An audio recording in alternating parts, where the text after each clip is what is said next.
Assalaamu calaykum waraxmatullaahi wabarakaatu. Aad baan kuu salaamay. Waxaan kugu soo dhaweynayaa muuqaalkan. Muuqaalkan waxaan kugula wadaagi doonaa 3 xirfadood oo ila muuqda inay aad muhiim u yihiin inuu barto qof kasta oo nool qarnigan 21aad ee aynu ku jirno. 3 xirfadood ee aan kula wadaagi doonaa biidhnillaah waxay kuu fududeyn doonaan in qiimaha aad suuqa ka joogtaa uu sare u kaco, isla markaana aad hesho shaqo iyo meel kugu habboon. Haddaba 3 xirfadood ee aan kula wadaagi doonaa waa 3 xirfadood oo aad muhiim u ah, isla markaana ay qasab tahay in qof kasta uu barto xilligan aynu noolahay. Xirfadda koowaad ee aan kugula talinayo inaad sanadkan ama qarnigan aynu noolahay aad barataa waa xirfadda loo yaqaano video editing.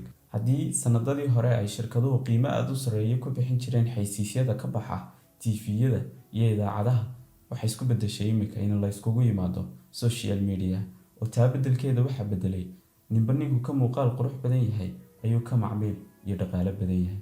Sidaa awgeed waxaan kugula talinayaa inaad xirfaddan barato, maadaama ay tahay xirfad aad uga muhiim ah qarnigan aynu noolahay ee 21aad. Si aad u barato xirfaddan, waxaad kaliya u baahan tahay inaad booqato YouTube-ka, isla markaana aad ku qorto software-rada ay ka midka yihiin Adobe Premiere Pro iyo qaar kale oo badan. Xirfadda labaad ee aad u baahan tahay qarnigan aynu noolahay inaad barataa waa xirfadda loo yaqaano web designing, oo micnaheedu tahay sida loo habeeyo website-yada aynu sida maalinlaha u booqno, sida Google iyo qaar kale oo la mid ah.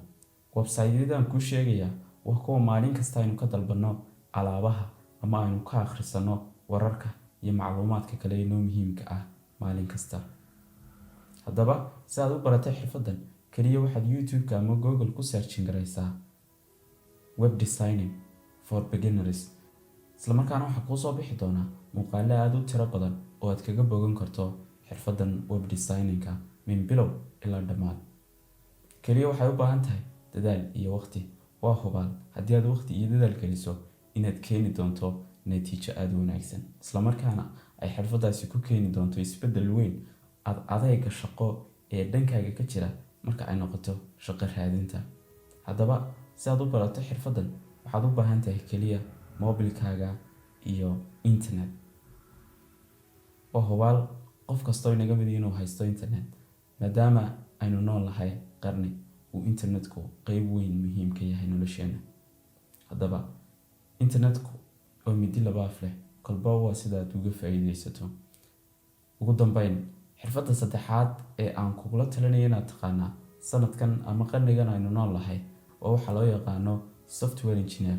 Software engineer-ku waxa weeye waa qolada samaysa apps-ka aynu isticmaalno sida Instagram, Facebook, Snapchat iyo qaar kale oo badan, iyo sidoo kale YouTube-kan aad imika iga daawanayso. Haddaba si aad xirfaddan u barato, waxaa waajib ah inaad barato luqadaha ay isku fahmaan kombiyuutaradu.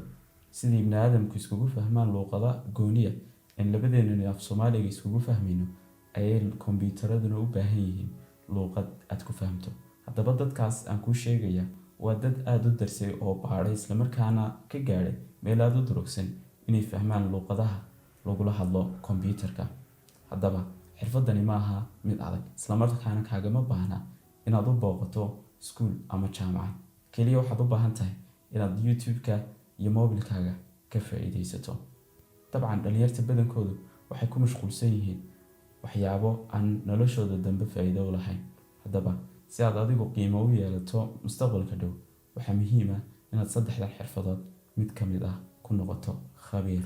Isla markaana waxaan kuu ballan qaadayaa inay noloshaada u keeni doonto isbeddel aad u weyn oo aad ku raaxaysan doonto sanadada dambe insha Allah.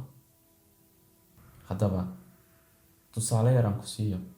Waxaa kalifaa in dadyowga qaar marka ay CV-gooda soo dirsadaanba hore laga aqbalo, dadka qaarna ay waqti dheer ku qaadato.